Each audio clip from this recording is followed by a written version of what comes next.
Hello बच्चों, मेरा नाम है GD त्यागी। आज का टॉपिक है ऑप्टिकल आइसोमेरिज्म।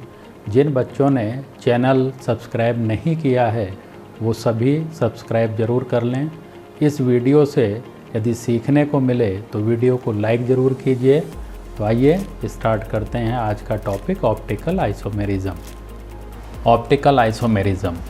तो ऑप्टिकल आइसोमेरिज्म को समझने से पहले हम प्लेन पोलराइज्ड लाइट के बारे में जानेंगे।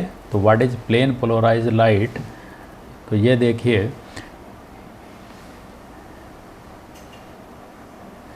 प्लेन पोलराइज्ड लाइट के लिए मैंने यहाँ एक फिगर दिखाई है। This is ordinary light. और इस ऑर्डिनरी लाइट का मीनिंग है कि डिफरेंट डायरेक्शन में चलने वाली लाइट, जैसे सनलाइट या ट्यूबलाइट, बल्ब की light, so and so on. यदि हम इसके आगे एक निकोल प्रिज्म रखते हैं, निकोल प्रिज्म होता है पोलराइज़र। ये डिफरेंट डायरेक्शन में चलने वाली लाइट को one and only one direction में मूव करवाता है। इसी का नाम है प्लेन पोलराइज्ड लाइट। PPL नाम लिखा है मैंने, प्लेन पोलराइज्ड लाइट। तो डिफरेंट डायरेक्शन में चलने वाली लाइट को one and only one direction में ऑसिलेट करा रहा है। यदि हम इस PPL के आगे कोई ऑर्गेनिक कंपाउंड का सॉल्यूशन रखते हैं, तो ये एक पोलरीमीटर ट्यूब होती है, उसी के अंदर हम ये सॉल्यूशन रखते हैं। तो यहाँ पर ये प्लेन पोलराइज्ड लाइट को मैंने दो पार्ट में डिवाइड किया। इस ऑर्गेनिक सॉल्यूशन से जब प्लेन पोलराइज्ड लाइट पास होती है, तो यदि सेम आपको PPL नज़र आए, मतलब कोई भी चेंज ना आए, means do not rotate PPL। दूसरी कंडीशन आप देख रहे हैं कि यही PPL आपकी या तो लेफ़्ट डायरेक्शन मूव हो रही है या राइट डायरेक्शन मूव हो रही है। तो यहाँ पर आप कह सकते हैं कि यदि ये रोटेट नहीं होती तो इस टाइप के जो ऑर्गेनिक कंपाउंड्स हैं वो ऑप्टिकल इनएक्टिव कंपाउंड के नाम से नोन होते हैं, ऑप्टिकल इनएक्टिव। लेकिन यदि ये लेफ़्ट और राइट डायरेक्शन में मूव करती है PPL, तो इनके अपने नाम क्या होंगे? यदि लेफ़्ट डायरेक्शन में मूव होता है तो लीवो रोटेटरी कंपाउंड कहलाएंगे, जिसको हम स्मॉल l या नेगेटिव से डिनोट करते हैं। यदि यही राइट साइड चलती है तो डेक्स्ट्रो रोटेटरी, जिसको हम स्मॉल d और पॉजिटिव साइन से डिनोट करते हैं। इन्हीं को हम लोग बोलते हैं ऑप्टिकल एक्टिव कंपाउंड। इन्हीं को हम लोग क्या कहेंगे? Optical active compound. तो जो प्लेन पोलराइज्ड लाइट को लेफ़्ट और राइट डायरेक्शन रोटेट कर दें, वही ऑप्टिकल एक्टिव कंपाउंड होंगे। जो लाइट को रोटेट ना करें, इसका मीनिंग ये है कि इस टाइप के कंपाउंड, मान लीजिए लेफ़्ट साइड मुड़े और तुरंत ही वो फर्दर राइट साइड मुड़ जाते हैं, तो पहले लेफ़्ट मुड़े और फिर उसी पोजीशन पर आ गए, दिस वे। इसी को हम लोग बोलते हैं डू नॉट रोटेट। देखें, जो भी ऑर्गेनिक कंपाउंड है वो रोटेट सभी होते हैं, लेकिन कुछ ऐसे होते हैं कि लेफ़्ट रोटेट हुए या राइट रोटेट हुए और तुरंत ही फर्दर उसके अपोजिट डायरेक्शन में रोटेट हो जाएंगे, तो हम उसको बोलते हैं do not rotate PPL light. तो इसी टाइप के बोलते हैं हम इनएक्टिव कंपाउंड को। इसमें हम लोग पढ़ेंगे racemic mixture. Do not rotate PPL light में जो एग्जाम्पल लेंगे आगे, वो रेसमिक मिक्सचर का लेंगे, जो ऑप्टिकली इनएक्टिव होते हैं। तो यहाँ पर हमेशा याद रखना है आप लोगों को कि ऑप्टिकल एक्टिव कंपाउंड वही होंगे जो प्लेन पोलराइज्ड लाइट को या तो लेफ़्ट मूव कर दें या राइट मूव कर दें, L आइसोमर बनाएं या D आइसोमर बनाएं। तो ऑप्टिकल आइसोमेरिज्म को कैसे डिफ़ाइन करेंगे? तो ऑप्टिकल आइसोमेरिज्म को आप कह सकते हैं कि compound having the same molecular formula, same structural formula, same physical and chemical property, but differ in behaviour towards PPL। क्योंकि एक लेफ़्ट जाएगा तो एक राइट जाएगा। ये D और L फॉर्म हमेशा याद रखेंगे कि ये एक्सपेरिमेंटल हैं।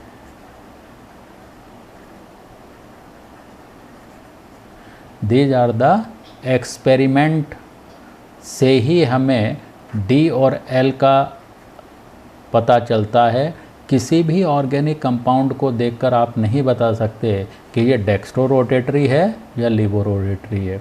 ये हमेशा याद रखेंगे कि एक्सपेरिमेंट ही बताएगा कि जो आपकी पोलरीमीटर ट्यूब है, इस पोलरीमीटर ट्यूब में जो पोलराइज़र लगा हुआ है, जो पोलरीमीटर लगा हुआ है वो इस टाइप का नज़र आता है।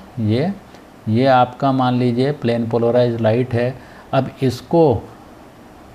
इसने लेफ़्ट डायरेक्शन मूव किया तो ये जो थीटा बना, ये यदि नेगेटिव है तो हम बोलेंगे लीवो रोटेटरी, और ये यदि पॉजिटिव बना तो इसी को हम बोलेंगे डेक्स्ट्रो रोटेटरी। तो याद रखना स्टूडेंट्स कि ये केवल और केवल एक्सपेरिमेंट से ही पता चल सकता है कि ऑर्गेनिक कंपाउंड डेक्स्ट्रो रोटेटरी है या लीवो रोटेटरी। कोई भी दुनिया का टीचर ये नहीं बता सकता कि देखते कंपाउंड को कि ये डेक्स्ट्रो है या लीवो। क्लियर है? अब यदि हमें बिना एक्सपेरिमेंट के ये बताना है कि कोई भी ऑर्गेनिक कंपाउंड ऑप्टिकली एक्टिव है या ऑप्टिकली इनएक्टिव है, तो उसके लिए थ्योरेटिकल कुछ टर्म जानने ज़रूरी हैं। वो टर्म क्या क्या हैं? सबसे पहले मैंने लिखा है यहाँ कायरल कार्बन। तो कायरल कार्बन के लिए कंडीशन आपको पता होनी चाहिए। फर्स्ट कंडीशन आप हमेशा याद रखेंगे कि ये कार्बन sp3 हाइब्रिड होना चाहिए, sp3 हाइब्रिड कार्बन होना चाहिए। सेकंड, कार्बन की 4 वैलेंसीज होती हैं, तो कार्बन की all the 4 valencies are satisfied by different atom और ग्रुप्स। तो यहाँ पर मैं लिख दे रहा हूँ कि ऑल 4 वैलेंसीज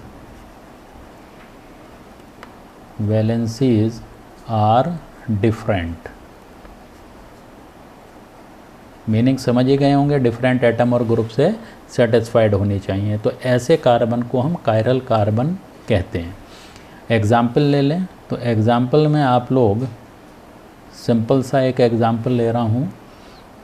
फॉर एग्ज़ाम्पल ये आपका कार्बन है, इसकी 4 ये वैलेंसीज आपको दिखाई दे रही हैं, 4 वैलेंसीज। मान लीजिए मैं यहाँ A, यहाँ पर B, यहाँ X और यहाँ Y। तो आप देखें कि इस कार्बन के सराउंडिंग चारों वैलेंसीज डिफरेंट एटम और ग्रुप से सेटिस्फाइड हैं, कोई भी रिपीट नहीं हो रहा है। तो हम इस कार्बन के ऊपर एक स्टार लगा देते हैं, इसी को मैं कहूँगा कि this carbon is chiral carbon. कई बार क्वेश्चन केवल इसी पर आ जाता है कि बताइए इनमें से कौन से कायरल कार्बन है, या कोई रिएक्शन होने के बाद कौन सा कायरल कार्बन होगा। तो इस टाइप ये बेसिक चीज़ है, हर स्टूडेंट को पता होनी चाहिए। तो यहाँ कुछ मैं बढ़िया से एग्जाम्पल से और आपको समझा रहा हूँ। ये देखिए मैंने लिखा यहाँ CH3 CH2 CH and CH3। यहाँ पर मैंने एक Cl अटैच कर दिया। तो यहाँ पर कंडीशन यदि मैं पूछूं कि ईच कार्बन किस नेचर का है, क्या इसमें से नंबरिंग यदि मैं डाल दूं तो ये 1, ये 2, ये 3 और ये 4, और आपसे ये मैं पूछूं कि इसमें कौन से नंबर का कार्बन कायरल है, तो आपको ये दोनों कंडीशन पता होनी चाहिए। तो पहले आप देखें सभी सिंगल बॉन्डेड हैं, sp3 हाइब्रिड है। अब ये चेक करना है कि ईच कार्बन क्या डिफरेंट एटम और ग्रुप से अपनी वैलेंसी को सेटिस्फाई कर रहा है। तो यहाँ देखें फर्स्ट नंबर पर देखें हाइड्रोजन 3 रिपीट हो रहे हैं। सेकंड वाले पार्ट को आप देखेंगे तो यहाँ पर आपको ज़रूर नज़र आएगा कि ये CH3 ग्रुप आपका पूरा का पूरा डिफ़र हो गया, यहाँ Cl डिफ़र हो गया, यहाँ पर ये हाइड्रोजन डिफ़र हो गया, और 4th वैलेंसी में ये आपके 2 कार्बन डिफ़र हो गए। तो आप तुरंत इस कार्बन पर स्टार लगा दें कि this carbon chiral carbon. Third number को देखेंगे तो यहाँ 2 हाइड्रोजन रिपीट हो रहे हैं, 4th को देखेंगे तो 3 हाइड्रोजन रिपीट हो रहे हैं। तो 1 एंड ओनली 1 कार्बन नंबर 2 वाला कायरल है। ऐसे ही यदि आप इस टेक्सचर इस टाइप से बना के देखें, एक मैंने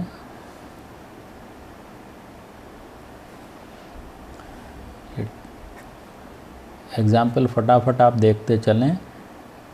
CH3 CH CH and CH3, इस पर लगा दिया मैंने Br और इधर लगा दिया मैंने Cl। इसमें आप ये चेक करें कि कितने नंबर ऑफ कायरल कार्बन हैं, तो CH3 हो नहीं सकता। नेक्स्ट वाले पे देखें तो एक CH3 अलग, Br अलग, हाइड्रोजन अलग, और ये पूरा का पूरा फोर्थ ग्रुप अलग, तो स्टार लगा दें इस कार्बन पर। सिमिलरली इसमें देखें 1 2 3 एंड होल 4, तो यहाँ पर 2 कायरल कार्बन आप लोगों को दिखाई दे रहे हैं। ऐसे ही यदि मैं आप लोगों को इस टाइप का स्ट्रक्चर दिखा दूं, बॉन्ड लाइन स्ट्रक्चर में ये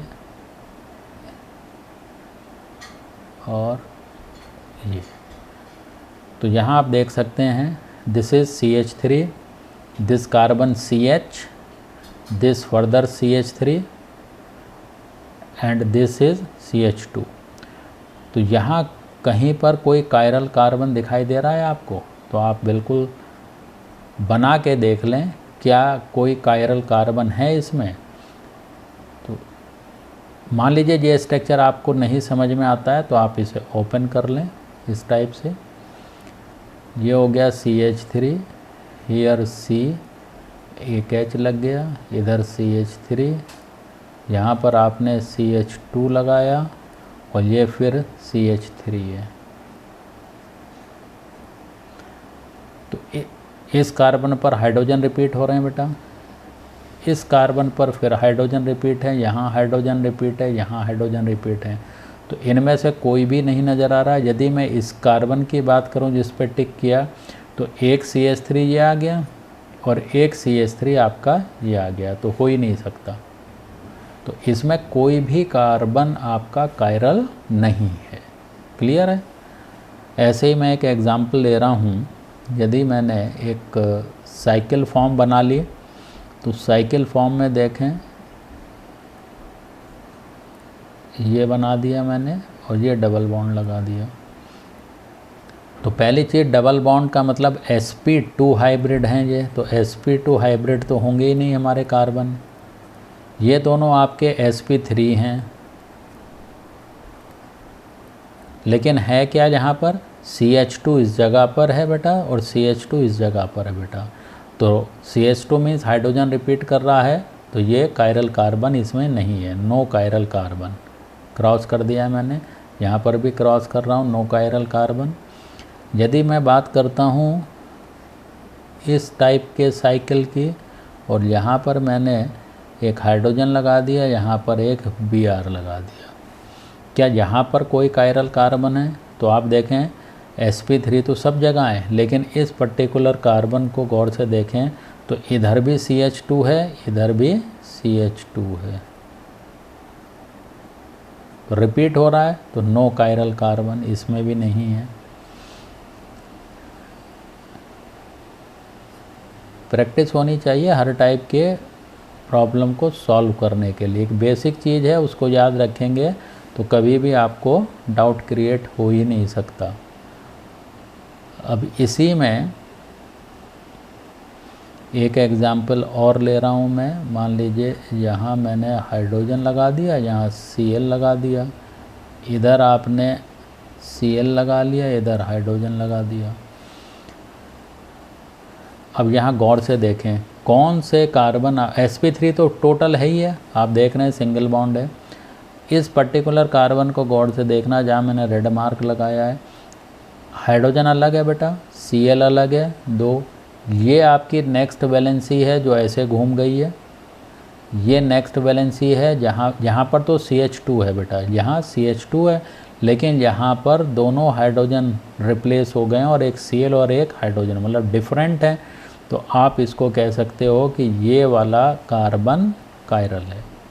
सिमिलरली इसको 1 2, इसके लिए ये 3 CH2 अलग और ये 4th अलग, तो आप तुरंत कह सकते हो कि यहाँ पर ये वाला भी कायरल है।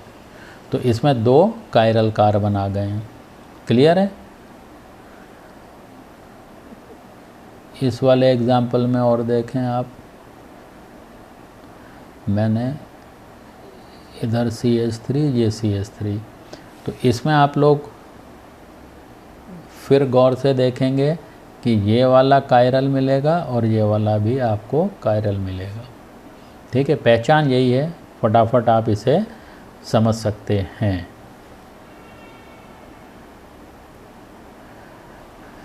एक दो छोटे से एग्जाम्पल और मैं यहाँ दिखा देता हूँ। जैसे मैंने लिया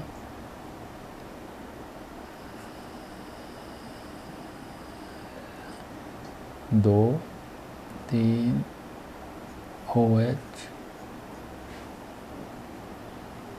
यहाँ देखें इसमें कौन सा कायरल कार्बन है, तो उसके लिए आप फटाफट देख के बता सकते हो।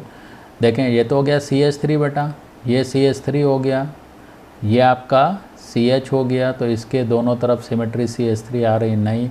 यहाँ देखें ये CH3 है, ये आपका OH है, एक हाइड्रोजन लगा हुआ होगा, तो दिस कार्बन जिस पे स्टार मैंने लगा दिया ये आपका कायरल कार्बन है। ठीक है, कभी भी दिक्कत आए तो आप इसको तुरंत ही इस टाइप से बना के देख लें। This is CH3, CH3,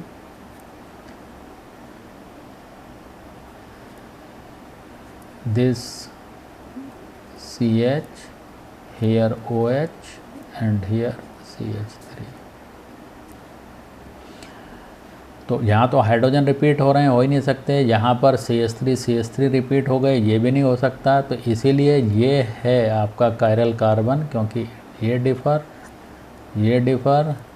hydrogen differ and ये whole isopropyl group differ. Clear है? तो आप लोग इस तरह छोटी छोटी प्रॉब्लम को ईजिली सॉल्व कर सकते हैं।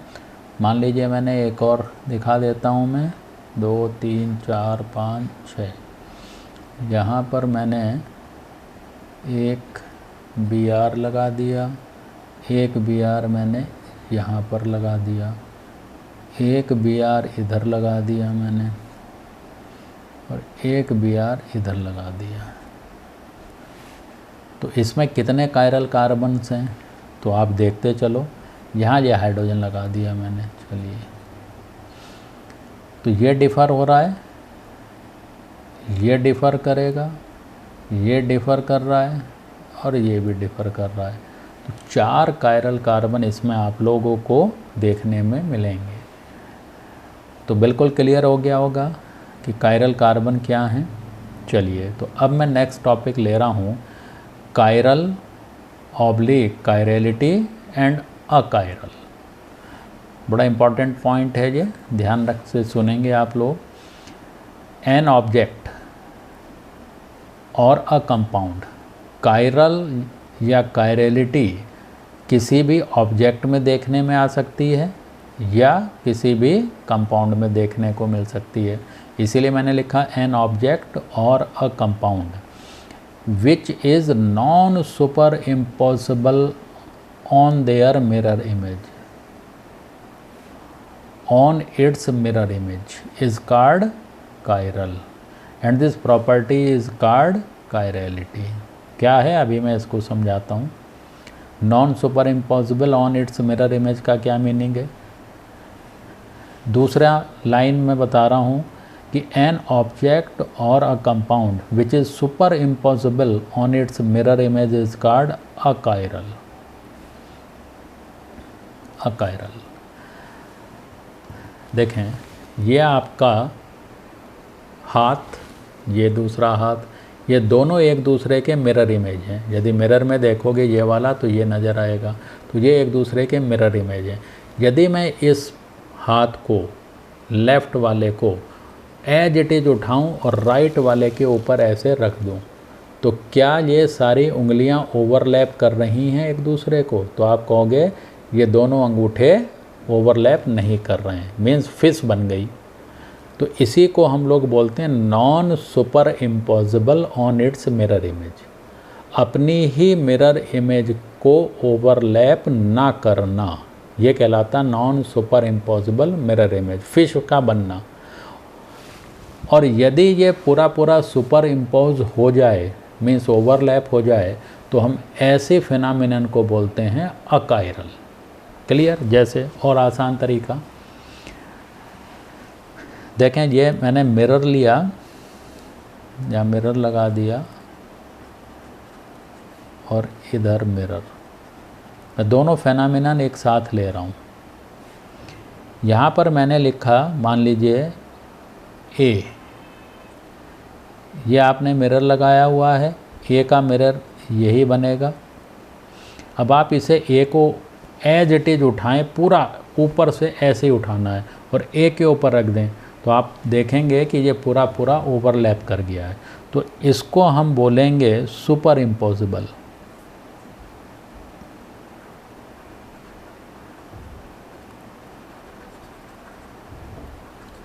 सुपर इम्पॉसिबल, और सुपर इम्पॉसिबल है तो अकायरल है ये।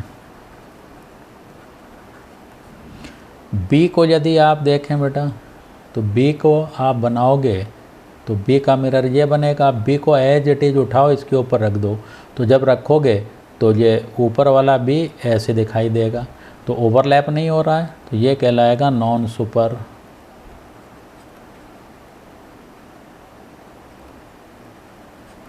Impose, means chiral.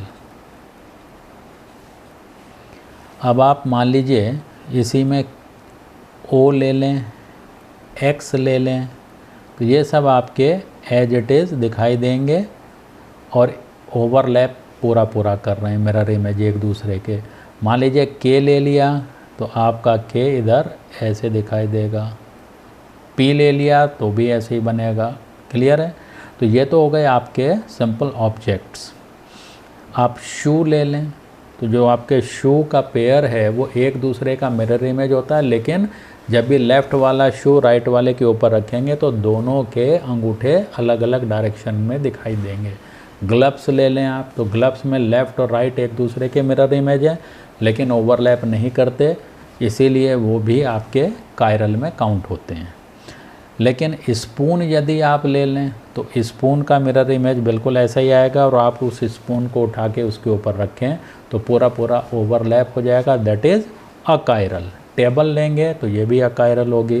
तो ये छोटे छोटे एग्जाम्पल्स आप रोज़ अपने घर में भी देखते ही हैं। अब इसी में थोड़े से और बढ़िया से मैं एग्जाम्पल ले रहा हूँ, क्योंकि केमिस्ट्री पढ़ रहे हैं तो हम लोग केमिक्स कंपाउंड के बारे में भी नॉलेज ले लेते हैं। तो इसी में ये देखें, मैंने लिखा सी, इधर लगा दिया मैंने एफ, इधर लिख दिया Cl, इधर लिख दिया Br और इधर लिख दिया H। अब यदि आप इसका मिरर इमेज बनाएंगे, एक सिंपल एग्जांपल दे रहा हूँ, तो मिरर इमेज आपका ये बना, इधर आपका Cl, इधर आपका H, इधर F है, इधर Br है। अब आप इस कंपाउंड को एज इट इज उठाएं, ऐसे C लिया और ऐसे ही उठाया और इस C के ऊपर C रख दिया, तो आप देखोगे नीचे वाला जो है वो आपका Cl लेफ्ट हैंड साइड है, लेकिन इधर वाला उठा के जब इसके ऊपर रखा तो Cl राइट हैंड साइड आ गया, H अपोजिट हो गया। तो कहने का मीनिंग है कि ये पूरा का पूरा कंपाउंड ओवरलैप नहीं कर रहा है, और यदि ओवरलैपिंग नहीं है तो यहाँ पर आप लोग कायरल बोलोगे इसे, और फेनामिनन कायरलिटी कहलाएगी। तो एक एग्जाम्पल ये हो गया। अच्छा, इसी को मैं इस टाइप से भी रिप्रेजेंट कर सकता हूँ, ये Fischer projection point of view से, कि फिशर प्रोजेक्शन हम लोग रिप्रेजेंट करते हैं ऐसे क्रॉस बनाकर। अब यहाँ पर ये जो कार्बन है वो आपका ये सेंटर पॉइंट है क्रॉस पे, और ऊपर आपका जो एटम ग्रुप बैठा हुआ है ऊपर नीचे, उसको आपने ऐसे रख दिया। हम इसको ऐसे भी रिप्रेजेंट कर देते हैं। क्लियर है? अब दूसरा एग्जाम्पल मैं ले रहा हूँ,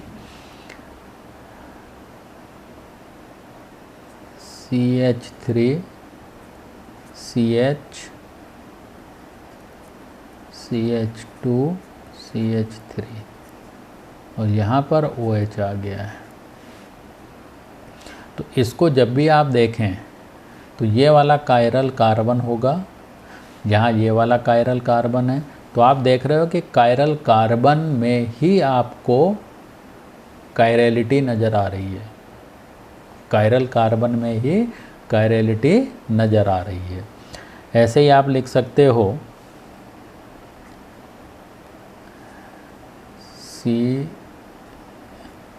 COOH CH3 HOH, ये लैक्टिक एसिड है। लैक्टिक एसिड में ये आपका कायरल कार्बन है। यदि आप इसका मिरर इमेज बनाओगे तो फिर वही कंडीशन आएगी कि लेफ़्ट राइट ऊपर नीचे के तो सेम ग्रुप हो गए, COH भी और CH3 भी, लेकिन इधर OH और इधर H, इसको उठाओगे इसके ऊपर रखोगे तो फिर ओवरलैपिंग नहीं है। तो ये सारे एग्जाम्पल आपके कायरल के हैं। अच्छा, आप इसमें बताओ कि कहीं कायरलिटी है तो CH3 CH2 CH2 CH3। अब यदि आप इसको यहाँ से ब्रेक कर दें ऐसे, या एक मिनट ब्रेक,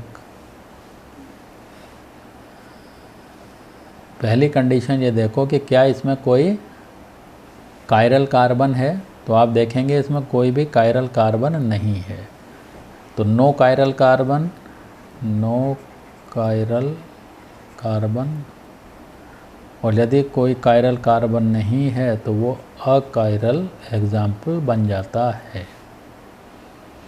तो एक छोटी सी नॉलेज ये मिल रही है कि कायरलिटी के लिए कार्बन कैसा होना चाहिए, कायरल।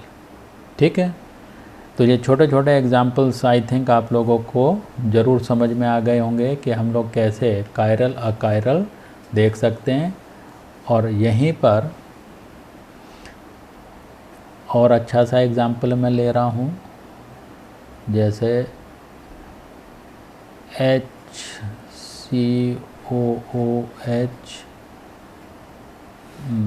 एक मिनट, ये मैं टार्टेरिक एसिड का एग्जाम्पल ले रहा हूँ। देखो आप सभी को ये लैक्टिक एसिड है, लैक्टिक एसिड याद होना चाहिए बेटा, और टार्टेरिक एसिड, ये दो एसिड आपके सिलेबस में भी काफ़ी ज़्यादा चलते हैं। इन पर क्वेश्चंस कई बार पूछे गए हैं, इनके स्ट्रक्चर आपको पता भी होने चाहिए। यह है हमारा टार्टेरिक एसिड।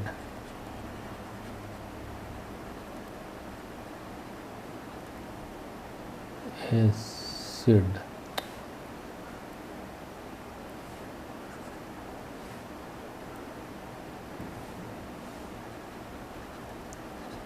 अब इसमें गौर से देखें तो एक ये आपका कायरल कार्बन है और एक ये कायरल कार्बन है। यहीं पर ग्लूकोज भी मैं दिखा दूं, क्वेश्चन आ जाता है ग्लूकोज में कितने कायरल, टोटल 6 कार्बन होते हैं बेटा। तो कार्बन 6 ऐसे ना लिख के मैं देखो स्ट्रक्चर फिशर प्रोजेक्शन से समझाता चल रहा हूँ। तो यहाँ कार्बन है तो 1 2 3 4, ये 5 और ये आपका 6 CH2OH, यहाँ OH, यहाँ OH H OH, ये आपको ध्यान रखना है। बाकी बायोमॉलिक्यूल में ये फुल डिटेल में समझाया जाता है। HOH HH 1 2 3 4 5 6। तो यहाँ पर number 2, number 3, number 4, number 5, total 4 आपके कायरल कार्बन होते हैं। Glucose 4 chiral carbon.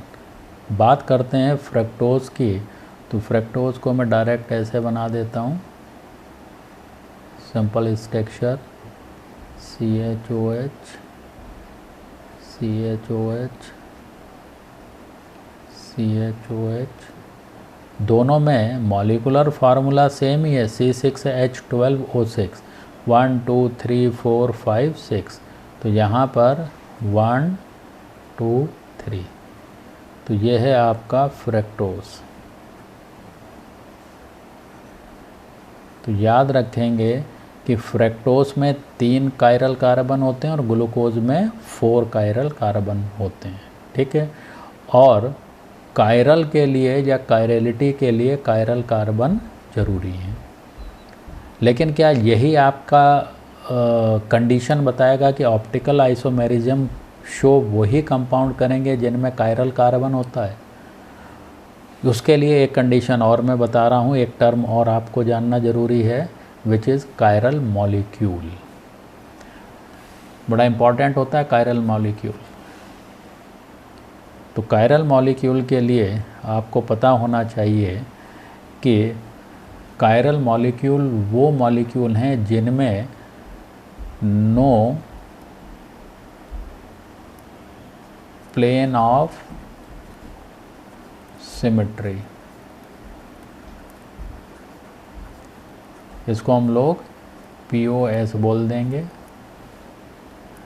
And no plane of या सेंटर ऑफ सिमेट्री, ये लिख देता हूँ,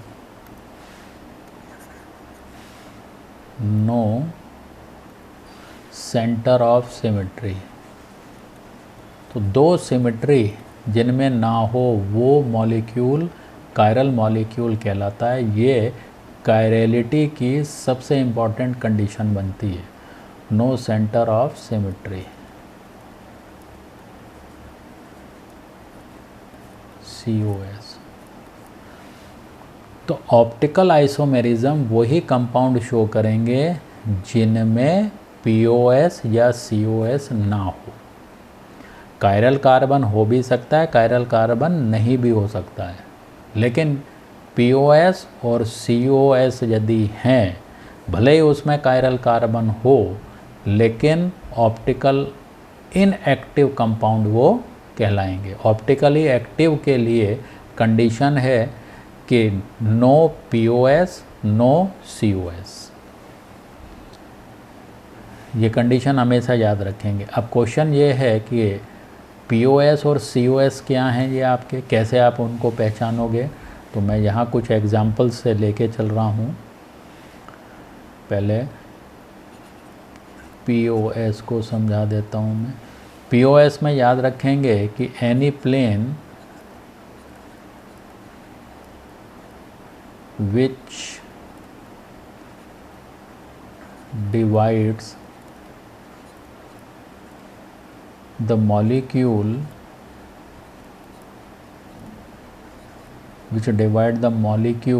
into two equal halves, two equal halves में डिवाइड कर दे,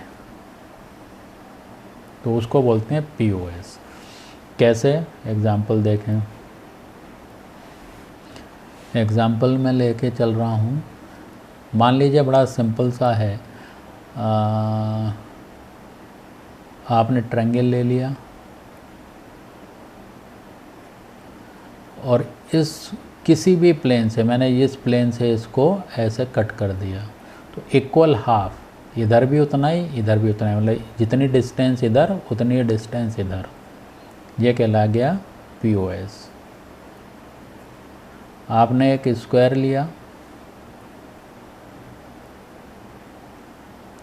आप यहाँ से प्लेन से ऐसे कट कर सकते हैं या ऐसे आप कट कर सकते हो, तो इक्वल हाफ पे जा रहा है, तो ये भी POS, ऐसे भी कह सकते हैं, ऐसे भी POS कह सकते हैं।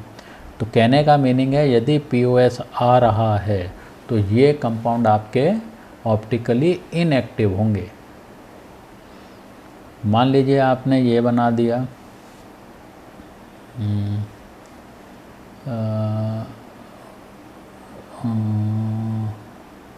ClH double bond ClH। आप देखो यहाँ से यदि आपने ब्रेक किया तो ये इसके ऊपर पूरा पूरा ओवरलैप ऐसे कर रहा है, मिरर इमेज बना रहा है, वो भी POS कहलाता है। POS ऐसे पूरा मिरर इमेज बना दो, ऐसा पूरा मिरर इमेज बना दो, या इक्वल डिस्टेंस कह दो, तो ये आपका कहलाएगा POS। और अभी मैंने टार्टेरिक एसिड को भी दिखाया, तो इसको आपने ऐसे देखा था, COOH OH OH COOH H H। अब इसको मैं यदि यहाँ से कट कर दूँ तो ये पूरा पूरा ओवरलैप इस पर हो रहा है, तो दिस इज POS।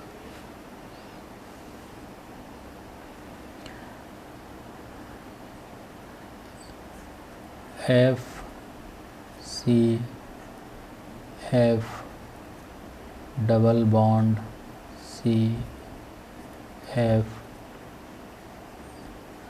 यहाँ से आप कट कर दें सेंटर से POS, तो ये ओवरलैप। क्लियर है? तो ये सारे के सारे एग्जाम्पल आपके क्या हैं, ऑप्टिकल इनएक्टिव।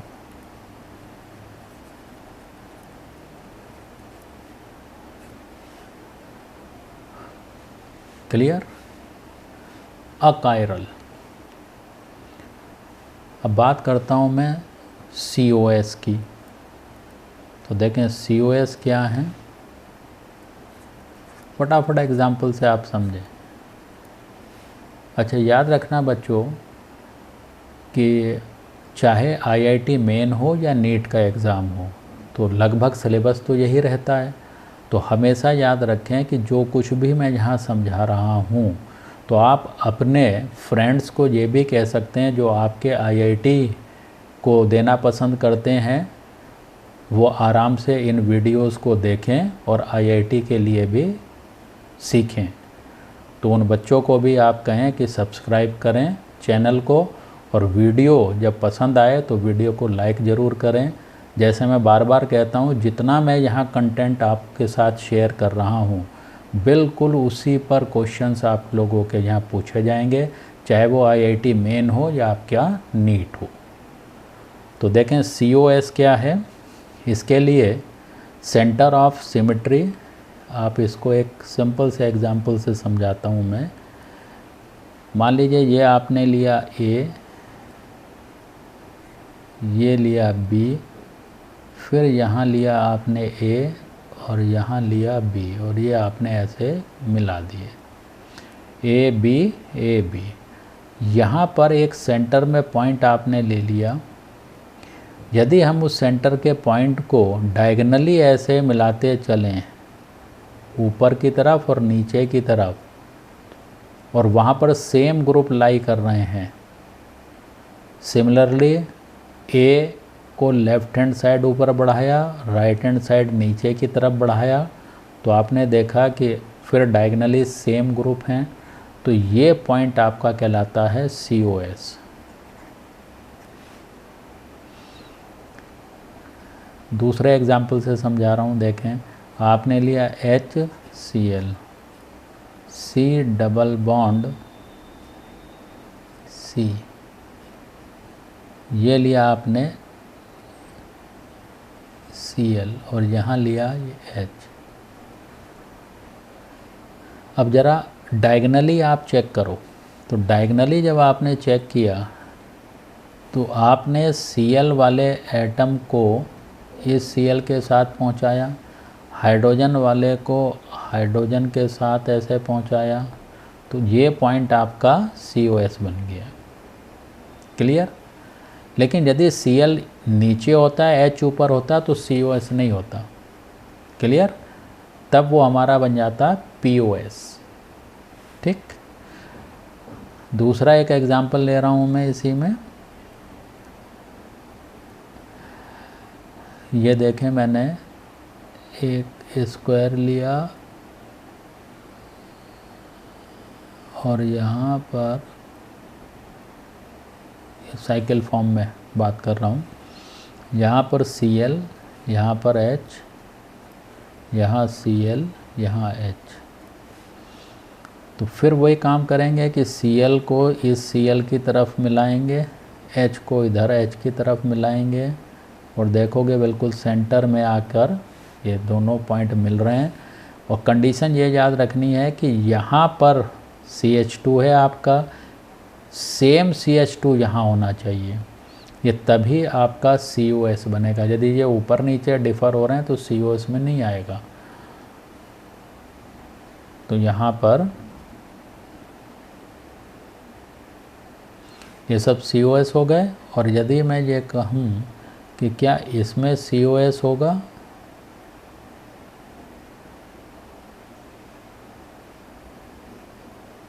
यहाँ आपने लिखा HCl, यहाँ लिखा HCl, तो यहाँ देखें ये डिफ़र हो गए।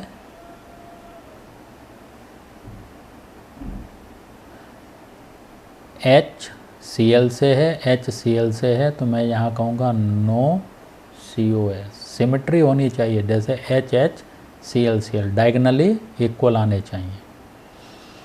तो इनसे ईज़िली आप लोगों को समझ में आ गया होगा कि what is POS and what is COS।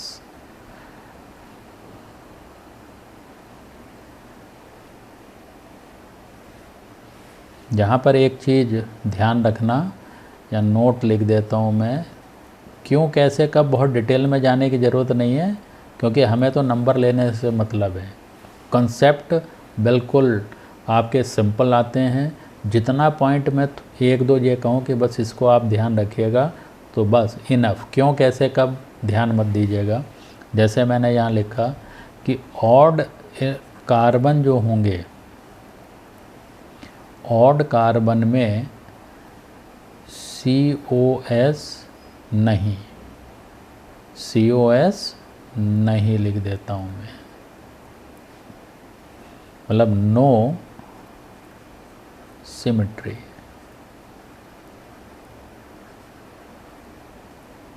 यहाँ सिमेट्री देख रहे थे डायगनली, तो COS ऑड कार्बन यदि हैं,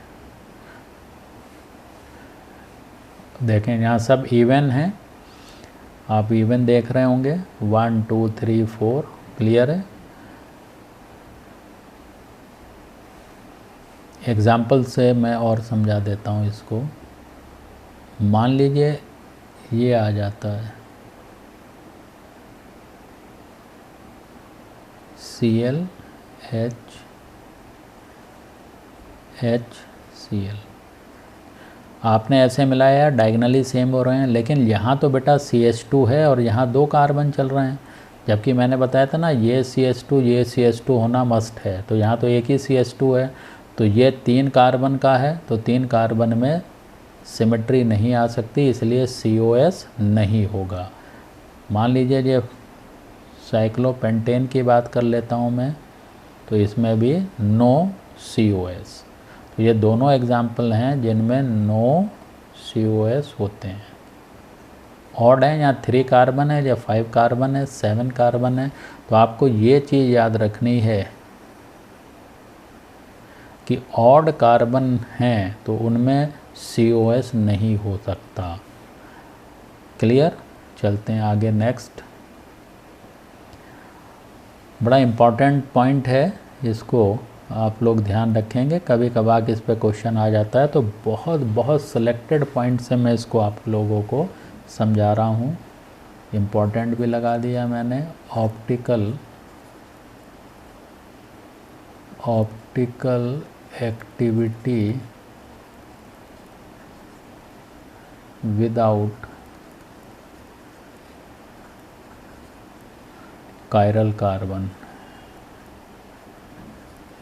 मैंने आप लोगों को ये पहले भी बताया था कि जब स्टार्ट किया मैंने ये ऑप्टिकल आइसोमेरिज्म समझाना, तो शुरुआत में मैंने आपको कायरल कार्बन बताया, फिर कायरल कार्बन से कायरल मॉलिक्यूल को समझाया।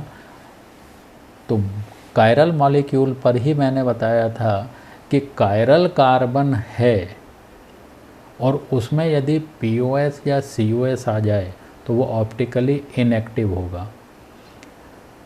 लेकिन सही कंडीशन के लिए मैंने समझाया था कि कायरल कार्बन हो या ना हो, POS और COS नहीं होने चाहिए। ठीक है, तो यहाँ पर ये स्पेशल केस है कि optical activity without chiral carbon.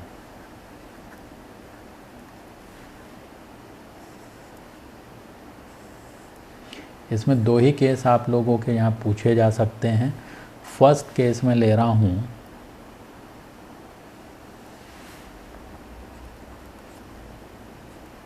इन एलीन डेरिवेटिव्स,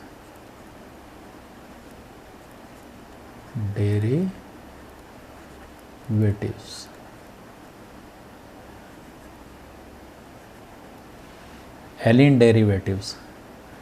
यहाँ पर देखें allenes CH3H, allene means C double bond C। ऐसे ही कार्बन डबल बॉन्ड कार्बन जो चलते हैं उन्हें एलीन बोलते हैं। यहाँ पर मैंने 3 कार्बन लिए हैं और HCH3 ये लगा दिया। 3 कार्बन है, ये नंबर 1, ये नंबर 2, ये नंबर 3। यहाँ पर बच्चों एक चीज़ ध्यान रखना है कि ये जो कार्बन हैं C1 और C3 एक दूसरे के परपेंडिकुलर रहते हैं, मतलब एक ऐसे है तो ऐसे, तो इसका मतलब इनमें कभी भी COS और POS नहीं हो सकता। तो यहाँ पर मैं लिख देता हूँ कि C1 जो है ये हॉरिजेंटल है मान लीजिए, तो C3 आपका वर्टिकल होगा। क्लियर?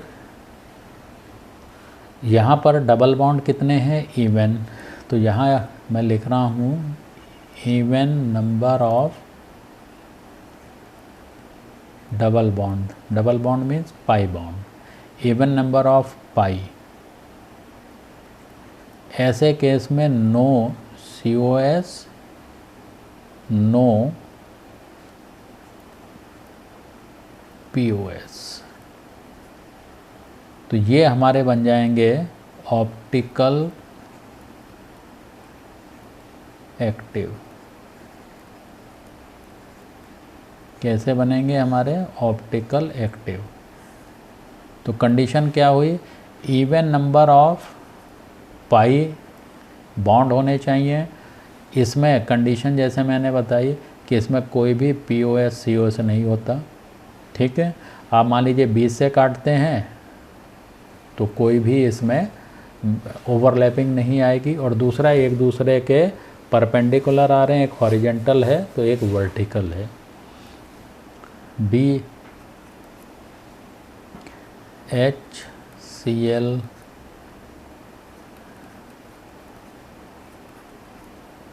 यहाँ पर HCl,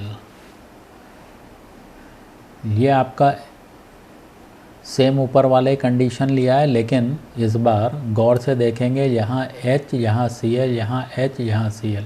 तो यदि आप इसको यहाँ बीच से ऐसे ब्रेक करेंगे तो आपको यहाँ पर क्या सिमेट्री नज़र आएगी? तो आप देखते कहोगे कि हाँ बिल्कुल आ रही है, ये एक दूसरे को या ऐसे काटेंगे तो ईज़िली आपको ये नज़र आएगा कि ये शायद ओवरलैप कर लें। लेकिन जैसे मैंने अभी बताया कि C1 और C3 किस नेचर के होते हैं, एक हॉरिजेंटल तो एक वर्टिकल। तो इस केस में नो POS, नो COS, तो ये भी आपका ऑप्टिकल एक्टिव केस हो गया। ठीक है, ऐसे कुछ नहीं। ठीक, C आ जाएं। C में यदि आप कंडीशन देखें तो HC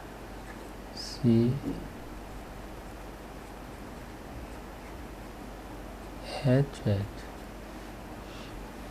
यहाँ पर आपको एक ही कार्बन पर सेम एटम आ रहे हैं हाइड्रोजन, तो ये POS हो गया इसमें। और यदि POS है तो ये ऑप्टिकली इनएक्टिव बनेगा, ऑप्टिकल इनएक्टिव।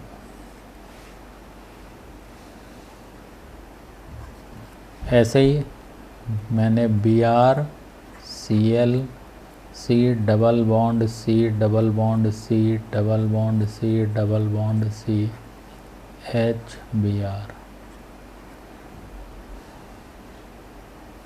1 2 3 4 5 5 हैं, 1 2 3 4 इवन नंबर हैं, even number of pi bond आ गए आपके, even number of pi bond. और ये दोनों डिफर हैं ही दोनों तरफ, तो कोई भी POS COS होगा ही नहीं, तो ऑप्टिकल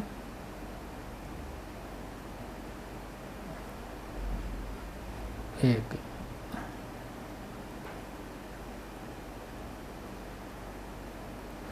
तो नो POS और नो COS ऑप्टिकल एक्टिव।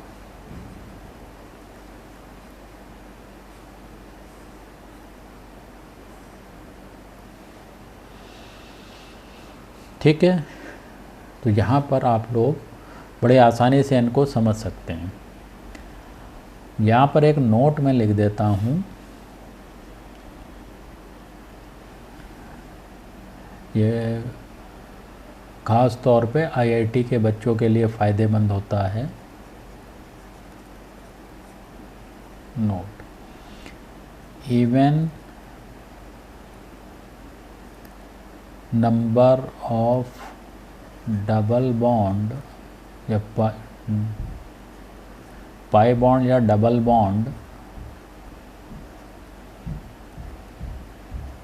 तो ऑप्टिकल आइसोमेरिज्म बनेगा, ऑप्टिकल आइसोमेरिज्म शो होगा। लेकिन डबल बॉन्ड है तो ये नो ज्योमेट्रिकल आइसोमेरिज्म ये शो नहीं करेगा, क्योंकि आप देख रहे हैं डबल बॉन्ड है तो डबल बॉन्ड में ज्योमेट्रिकल आइसोमेरिज्म होती है। लेकिन इवन नंबर के यदि आपके डबल बॉन्ड हैं तो वो केवल और केवल ऑप्टिकल आइसोमेरिज्म ही शो करेंगे, ज्योमेट्रिकल शो नहीं करते। और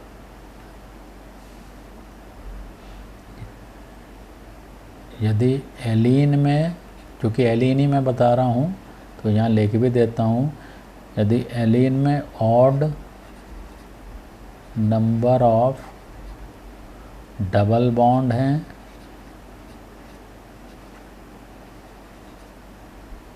odd number of double bond है तो उसमें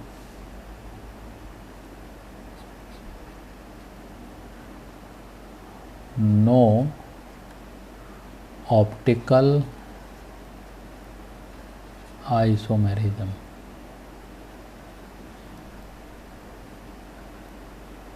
no optical isomerism, only geometrical isomerism. तो क्लियर हो गया। एलीन में यदि even number of double bond होंगे तो ऑप्टिकल आइसोमेरिज्म शो करेगा, और ऑड हैं तो ऑप्टिकल आइसोमेरिज्म शो नहीं करेगा। ऐसे केस में केवल और केवल ज्योमेट्रिकल आइसोमेरिज्म ही आपको दिखाई देगी। इसी में सेकंड केस में लेता हूँ, फर्स्ट तो था इन allene derivative, next case second में हम बात करते हैं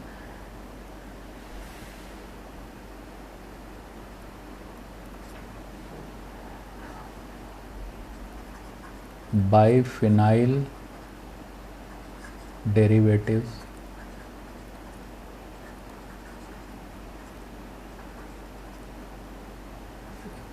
इस पर नीट में क्वेश्चन पूछा भी जा चुका है, तो आप लोग बहुत आसानी के साथ इसको जब सीख लेंगे तो कोई भी यदि क्वेश्चन आता है तो आप उसे हमेशा सही करके आएंगे। तो बाइफिनाइल डेरिवेटिव में हम लोग सभी जानते हैं कि ये आपके दो फिनाइल ग्रुप हैं, ये बेंजीन और एक ये बेंजीन।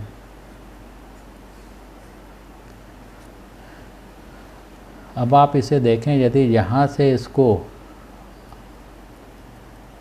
आप कट करते हैं तो ये एक दूसरे के मिरर इमेज बनते हैं। इसका मतलब इसमें आपको POS यहाँ दिखाई दे रहा है। आप ऐसे इसको कट करते हैं तो फिर ये आपको POS दिखाई दे रहा है, मिरर इमेज हैं एक दूसरे के। लेकिन ये प्लेनर कंपाउंड की तरह वर्क करता है। लेकिन हम ऑर्थो पोजीशन पर यदि बल्कि ग्रुप अटैच कर दें तो रिपल्शन होगा।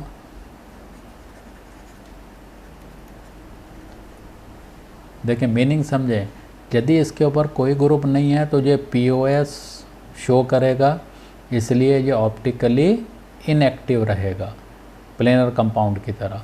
लेकिन यदि हम इनकी ऑर्थो पोजीशन पर बल्कि ग्रुप अटैच कर दें तो रिपल्शन होगा, और रिपल्शन के कारण ही ये रिंग्स मीन्स 2 रिंग्स एक दूसरे के परपेंडिकुलर हो जाएंगे, एक ये। तो प्लेन बदल गए आपके, तो परपेंडिकुलर आ गए, तो अब ये ऑप्टिकल एक्टिव वर्क करेगा। तो इस पॉइंट को आप लोग ज़रूर समझें।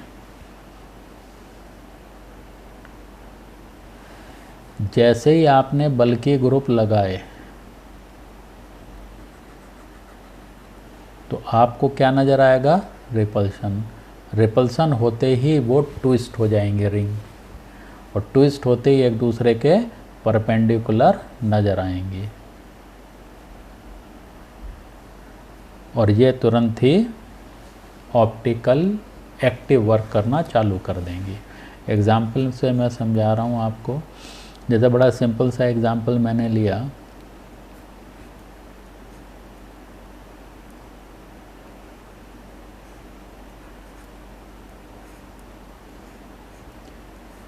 देखें ये इतना बढ़िया कॉन्सेप्ट है बच्चों कि बिल्कुल सिंपल वे में आप इसको समझ सकते हो। ये ऑर्थो पोजीशन पर SO3H मैंने लगा दिया, और यहाँ पर SO3H लगा दिया, SO3H।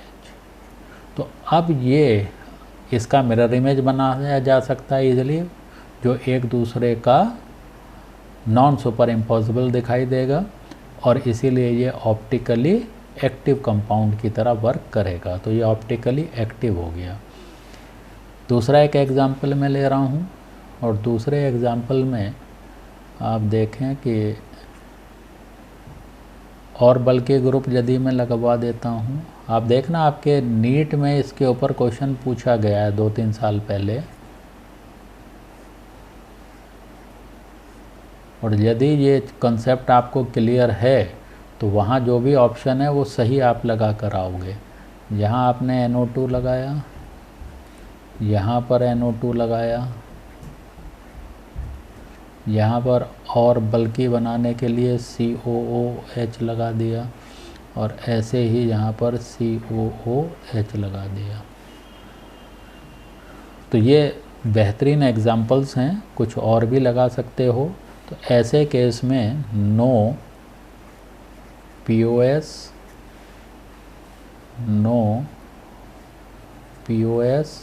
क्योंकि रिंग आपकी जो है उसने पोजीशन बदल ली है, तो अब POS इनमें होगा नहीं, तो ये non super impossible mirror image show करेंगे।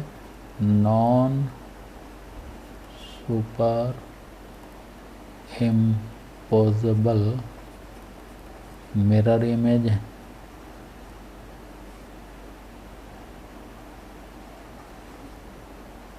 बनाएंगे, इसीलिए ये ऑप्टिकल एक्टिव आपके कंपाउंड बनते हैं। क्लियर है यहाँ तक?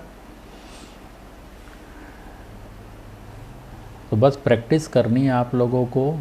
जिस बातों को मैं बार बार रिपीट कर रहा हूँ कि जितना भी कंटेंट मैं दे रहा हूँ आप उसको बहुत अच्छी तरह सीखें और पुराने ईयर्स के पेपर सॉल्व करते चलें।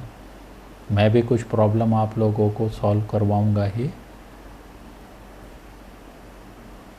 नेक्स्ट टॉपिक लेते हैं एनेंशियोमर्स।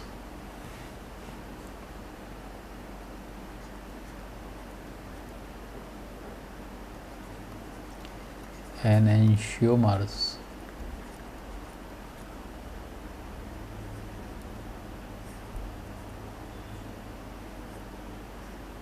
तो एनेंशियोमर्स के लिए डेफिनेशन मैं यहाँ लिख देता हूँ, the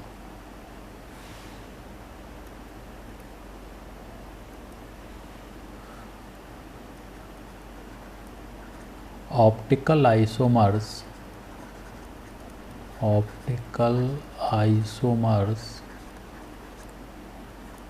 which are non-superimposable mirror images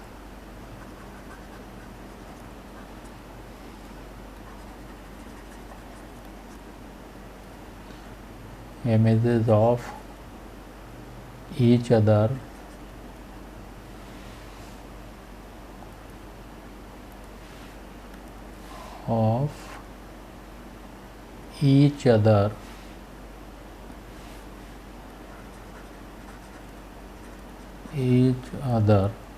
are called enantiomers। तो क्या लिखा है मैंने? The optical isomers which are non super impossible mirror images of each other are called enantiomers. Example की बात करते हैं तो एग्जाम्पल में यहाँ पर आपने देखा लैक्टिक एसिड COOH, यहाँ पर आपने CH3 बनाया, इधर OH बनाया, इधर H बनाया। अब एक दूसरे के mirror image COH CH3 H यहाँ OH। तो ऑप्टिकल आइसोमर्स के लिए अब कंडीशन जनरल याद रखेंगे कि कायरल कार्बन है, नो POS नो COS, एक दूसरे के non super impossible mirror image बना रहे हैं, तो ये दोनों आपस में एनेंशियोमर्स कहलाएंगे। मान लीजिए ये आपका डी लैक्टिक एसिड है। मानना मीन्स प्रैक्टिकल से पता चल रहा है, मैं खुद नहीं इसे बता सकता बेटा, इसीलिए मैंने कहा कि एक्सपेरिमेंट ने यदि इसे डी लैक्टिक एसिड कहा है तो इसका मिरर इमेज को क्या होगा? L lactic acid. तो ये दोनों आपस में क्या कहलाएंगे? एनेंशियोमर्स। इस पे क्वेश्चंस आते हैं बेटा। क्वेश्चंस ये आते हैं कि आइडेंटिफाई करने हैं कि ये मॉलिक्यूल्स किस नेचर के हैं। एनेंशियोमर्स हैं, आइडेंटिकल हैं, डायस्टीरियोमर्स हैं, मीज़ोमर्स हैं, सो एंड सो ऑन। तो ये जब आपको कंडीशन पता होगी तो आप लोग बिल्कुल सही टिक लगा देंगे। तो मैं यहाँ कह सकता हूँ कि lactic acid has 2 optical isomers. Lactic acid has 2 optical isomers which are enantiomers of each other. ठीक है। नेक्स्ट टॉपिक लेता हूँ मैं रेसमिक मिक्सचर।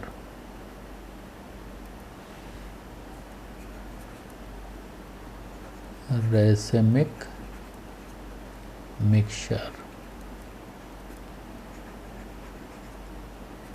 मैंने जिस समय ये टॉपिक स्टार्ट किया था ऑप्टिकल आइसोमेरिज्म, तो वहाँ पहले ही फिगर में दिखाया था मैंने ऑप्टिकली इनएक्टिव, और वहाँ बताया था कि कुछ ऐसे कंपाउंड होते हैं जो डीबी बनाते हैं और एलबी बनाते हैं। यहाँ मिक्सचर का मतलब है इक्वल अमाउंट से। तो डेफिनेशन क्या होगी इसकी, तो डेफिनेशन मैं लिख रहा हूँ यहाँ, it is a mixture of equal amount of D and L isomers of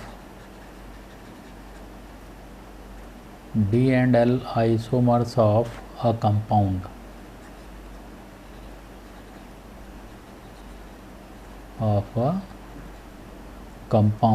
It is optically inactive. ये क्वेश्चन भी कई बार आया हुआ है, ऑप्टिकली इनएक्टिव क्यों? Because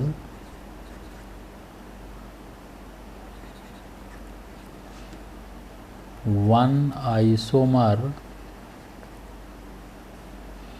will be cancelled by other isomer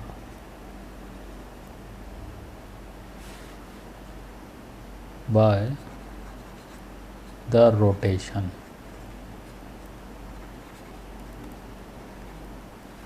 इसी को हम लोग बोलते हैं that is external compensation.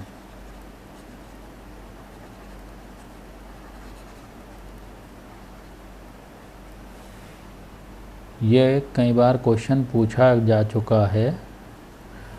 Racemic mixture के लिए कंडीशन क्या हो गई कि इक्वल अमाउंट होना चाहिए किसका, डी एंड एल आइसोमर्स का। ये ऑप्टिकली इनएक्टिव होता है। तो क्वेश्चन आया हुआ है कि ये ऑप्टिकली इनएक्टिव क्यों होता है, तो आप टिक लगाएंगे ड्यू टू एक्सटर्नल कंपनसेशन। ये ज़्यादातर स्टेटमेंट लिख के मिलती है आप लोगों को। तो एक्सटर्नल कंपनसेशन का मीनिंग क्या हुआ कि एक आइसोमर्स दूसरे आइसोमर्स को कैंसिल आउट कर देता है जब वो रोटेट होता है। यहाँ देखें, जैसे यही एग्जांपल मैंने लिया है बेटा, ये आपका लैक्टिक एसिड है।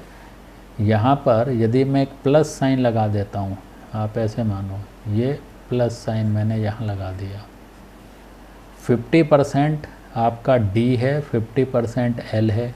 इसका मतलब डी जो है 50% ये क्लॉकवाइज मूव कर रहा है, ये एंटी क्लॉकवाइज मूव कर रहा है, तो रिजल्टेंट कितना बनेगा, 0। और 0 का मतलब है ऑप्टिकली इनएक्टिव। क्लियर है?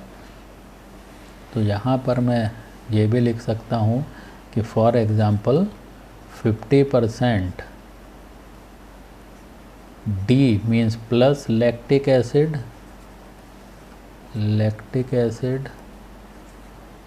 प्लस 50% नेगेटिव का मतलब लिवो लैक्टिक एसिड।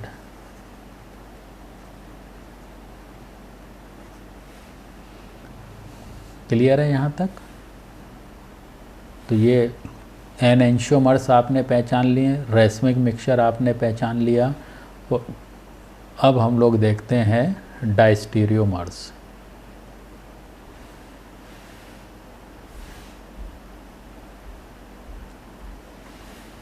ये भी अच्छा टॉपिक होता है।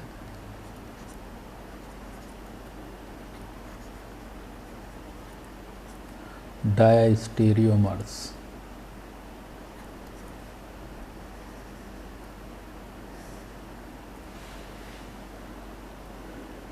इसके लिए क्या डेफिनेशन डिफाइन की जाए, तो याद रखें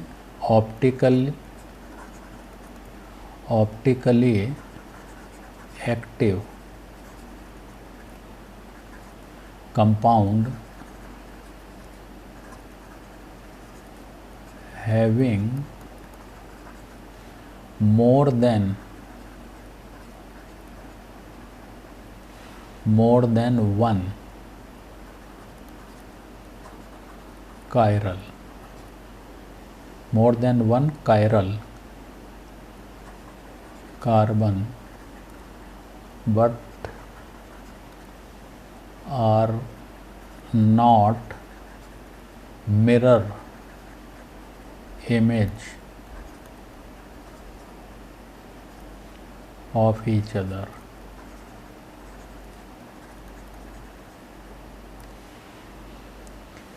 तो यहाँ पर आपको पहली कंडीशन डाई स्टीरियोमर्स क्या हैं, ऑप्टिकली एक्टिव कंपाउंड्स हैं, लेकिन कैसे, जिनमें एक से ज़्यादा कायरल कार्बन हो लेकिन वो एक दूसरे के मिरर इमेज ना देते हों। यदि मिरर इमेज दे दिया तो कहलाएगा वो एनेंशियोमर्स, और यदि मिरर इमेज नहीं बना रहे हैं तो वो कहलाएंगे डाइस्टीरियोमर्स। इसको सीखते हैं एग्जाम्पल से। देखें एग्जाम्पल में ले रहा हूँ,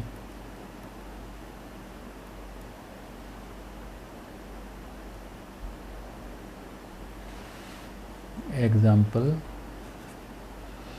3-क्लोरोब्यूटेन मैंने ले लिया, 3-क्लोरोब्यूटेन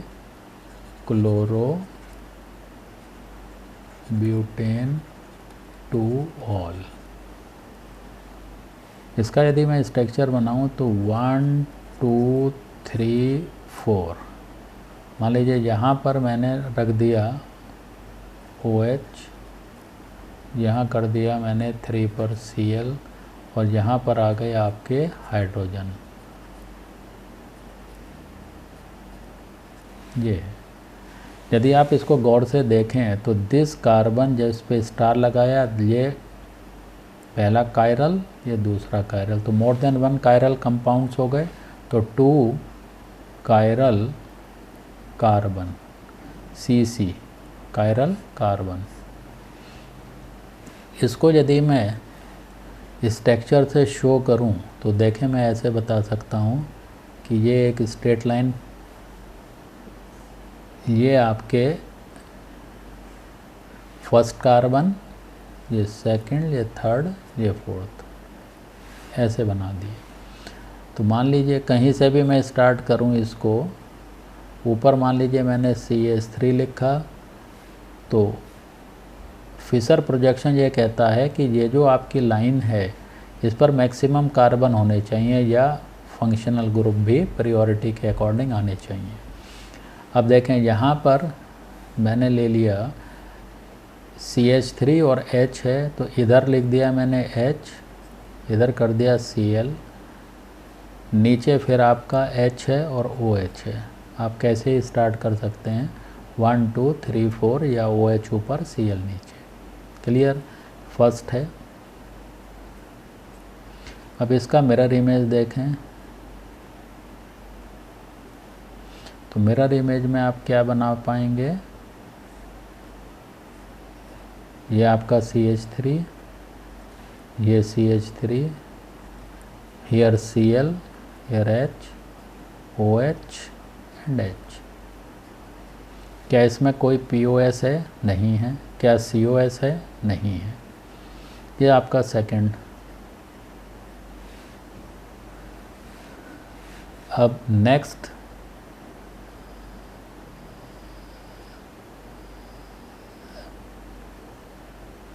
ये CH3, ये CH3, मेन ग्रुप जो OH वाला ये मैंने फिक्स ही रखा है, HOH जैसे ऊपर है ये फर्स्ट का,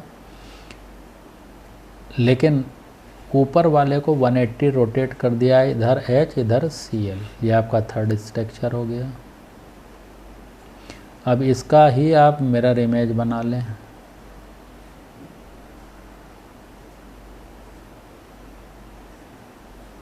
यहाँ CH3, यहाँ CH3, यहाँ Cl, यहाँ H, इधर OH एंड H। ये आपके टोटल 4 स्ट्रक्चर्स तैयार हो गए। क्लियर। अब मैं यहाँ पर दो चीज़ें आप लोगों को समझा रहा हूँ। पहली चीज़ जो है वो पेयर ऑफ एनेंशियोमर्स, फर्स्ट टिक कर रहा हूँ, पेयर ऑफ एनेंशियोमर्स। एनेंशियोमर्स क्या होते हैं? जिनमें मिरर इमेज हो। तो फर्स्ट और सेकंड आपस में मिरर इमेज दे रहे हैं, तो फर्स्ट एंड सेकंड और थर्ड एंड फोर्थ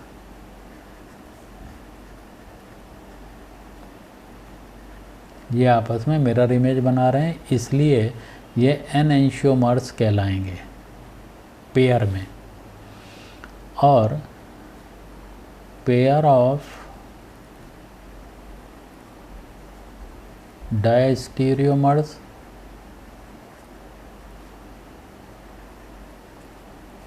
तो देखें क्या फर्स्ट और थर्ड आपस में मिरर इमेज बना रहे हैं? तो आप कहेंगे बिल्कुल नहीं बना रहे हैं, आप देख भी सकते हैं। तो फर्स्ट और थर्ड, इसके अलावा फर्स्ट और फोर्थ भी चेक कर लें, क्या ये मिरर इमेज बना रहे हैं? तो आप देखेंगे बिल्कुल नहीं बना रहे हैं। ऐसे ही आप देखेंगे सेकंड एंड थर्ड, क्या ये मिरर इमेज बना रहे हैं? तो आप कहोगे बिल्कुल नहीं बना रहे हैं। एंड सेकंड एंड फोर्थ, तो first third, first fourth, second third, second fourth, ये आपके पेयर ऐसे हैं जो कोई भी मिरर इमेज नहीं बना रहे हैं आपस में, इसीलिए ये कहलाते हैं पेयर ऑफ डायस्टीरियोमर्स। तो ये क्वेश्चन, जैसे मैंने कहा कि मॉलिक्यूल्स को आपको छांटना होता है कि कौन सा मॉलिक्यूल्स डायस्टीरियोमर्स है या आइडेंटिकल है या एनेंशियोमर्स है, तो उसके लिए ये एग्जाम्पल याद रखेंगे और आसानी से इसको पहचान सकते हैं। तो यहाँ पर मैं मेंशन कर देता हूँ not mirror image of each other.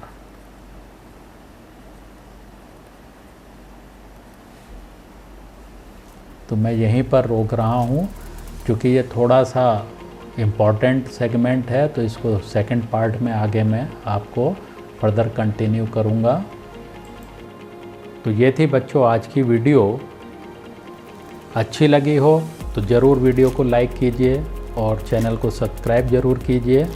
Next video में हम लोग देखेंगे एल्केन्स।